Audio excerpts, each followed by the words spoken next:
This is సత్యం ప్రసాద్. మనం ఇప్పుడు తమిళనాడు రాష్ట్రంలోని మహాబలిపురంలో ఉన్నాము. ఈ మహాబలిపురం బీచ్ చూడడానికి తండోపతండాలుగా ఆంధ్ర, కర్ణాటక పలు రాష్ట్రాల నుండి కూడా జనాలు ఇక్కడికి రావడం జరుగుతూ ఉంది. ఇందులో భాగంగా మనం చిత్తూరు నుంచి వరదప్పనాయుడు నగరపాలకోన్నత పాఠశాల విద్యార్థులు కూడా ఎక్స్కర్షన్కు ఇక్కడ రావడం జరిగింది. ఇక్కడ మహాబలిపురం బీచ్లో చూస్తుంటే పిల్లలు చాలా సరదాగా అలలు రావడము, వాళ్ళు కాళ్ళ దగ్గర పెట్టుకుని అక్కడ అక్షరాలు రాయడము, అవి నీళ్ళలో మునగడము, ఇలా చాలా చిలిపి పనులు చేస్తూ పిల్లలు చాలా ఆనందంగా గడుపుతున్నారు. మహాబలిపురానికి కానీ మీరు వచ్చినట్లయితే ఉదయం 3 గంటల ప్రాంతంలోనే బీచ్కి చేరుకున్నట్లయితే కన్యాకుమారిలో ఏ విధంగా సూర్యుడు సముద్ర గర్భం నుంచి కూడా పైకి వస్తాడో అదేవిధంగా ఇక్కడ కూడా మనం సూర్యోదయాన్ని చూడొచ్చును. సముద్ర గర్భం నుంచి కూడా సూర్యుడు పైకి రావడము చాలా ఆశ్చర్యపరిచే విషయము. దీన్ని చూడడానికి తండోపతండాలుగా ఇక్కడ ఉదయం 3 గంటల ప్రాంతంలోను, సాయంత్రం అస్తమయ ప్రాంతంలో కూడా జనాలు ఎక్కువగా ఉంటారు.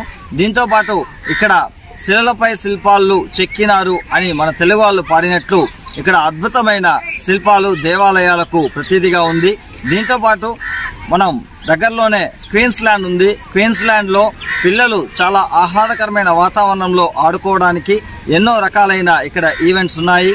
కాబట్టి ప్రతి ఒక్కరూ సమయాన్ని గడపడానికి వేసవి విడిదిలో ఇక్కడికి వచ్చినట్లయితే కుటుంబ సభ్యులతో అందరూ కూడా ఆనందంగా గడపవచ్చును. ప్రేక్షకులకు నమస్కారం అండి. నా పేరు హేమావతి. మేము చిత్తూరు నుండి వస్తున్నాము. చిత్తూరు నుండి స్కూల్ పిల్లలతో పాటుగా మా ఫ్యామిలీతో కలిసి తమిళనాడు రాష్ట్రంలోని మహాబలిపురానికి ట్రిప్ వచ్చాము.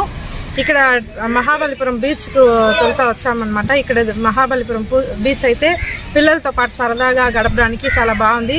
అక్కడ బీచ్లో పిల్లలు అలలు వస్తుంటే దాంతో ఆడుతూ చాలా బాగా ఎంజాయ్ చేస్తున్నారు. ఆంధ్ర రాష్ట్రంలోని ప్రజలందరూ కూడా వేసవి విడతగా ఇక్కడ మహాబలిపురం బీచ్కి వస్తే ఫ్యామిలీతో సరదాగా ఉంటుంది. చాలా మంచి ఎక్స్పీరియన్స్ చేసాము. పాతకాలంలో సినిమాలు చూసాము, ఇప్పుడు రియల్గా చూసినందుకు ఆనందంగా ఉంది.